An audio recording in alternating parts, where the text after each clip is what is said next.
বিশ্ব রাজনীতি কি তবে প্রলয় আসতে চলেছে? মার্কিন প্রেসিডেন্ট ডোনাল্ড ট্রাম্প একটি মাত্র সিদ্ধান্ত কি চাষের ঘরের মতো ভেঙে পড়বে কয়েক দশকের পুরো সামরিক জোট ন্যাটো? হোয়াইট হাউসে এখন বিচ্ছেদের সুর। আসল গোলমাল ইরানকেই নিয়ে। ট্রাম্পের অভিযোগ, ইরানের বিরুদ্ধে যুদ্ধে ইউরোপীয় মিত্ররা কেন আমেরিকার পাশে ঢাল হয়ে দাঁড়াচ্ছে না? কেন কেবল এটি রক্ষণাত্মক জোট? এই পাতি কথা শুনতে নারাজ ট্রাম্প। আমেরিকার সংঘাতে মিত্ররা প্রাণ দেবে না কেন? এই ক্ষোভ থেকে বিচ্ছেদের পথ খুঁজছে ওয়াশিংটন। বিশ্লেষকেরা বলছে, দেশের মাটিতে কোণঠাসা হলে ট্রাম্পের বিদেশি শক্তি প্রদর্শন করবে, নিজের কঠোর সমর্থকদের তুষ্ট করতে এবং প্রচারের আলোচনায় থাকে তিনি ন্যাটোর মতো বিশাল স্তম্ভকে উপড়ে ফেলতে চায়। এটি কি নিছক হুঁশিয়ারি নাকি মহাপ্রলয়ের ইঙ্গিত? পশ্চিমাদের মতে ন্যাটো হলো রাশিয়ার আগ্রাসনের বিরুদ্ধে একটি ইস্পাতের কঠিন দেওয়াল। ট্রাম্প যদি জোট থেকে বেরিয়ে যায় তবে ক্রেমলিনের অন্দরে খুশির হাওয়া বইবে। আমেরিকার প্রস্থান মানে পুতিনের জন্য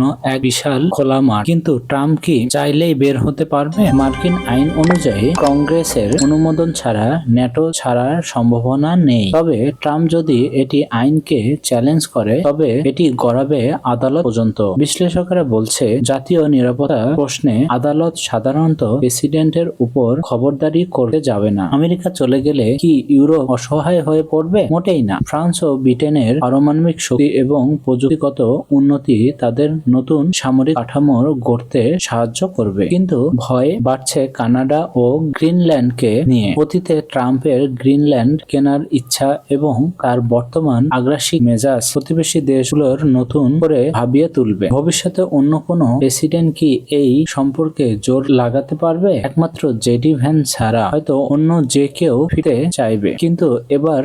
কিন্তু একবার বেরিয়ে গেলে আমেরিকার বিশ্বস্ততা ধুলোয় মিশে যাবে। ইউরোপ হয়তো আমেরিকাকে ফিরিয়ে নেবে না, কিন্তু ওয়াশিংটনকে আর কোনোদিনই চোখ বুঝে বিশ্বাস করবে না। বিশ্ব রাজনীতির এমন আপডেট পেতে আমাদের চ্যানেলটি সাবস্ক্রাইব করুন।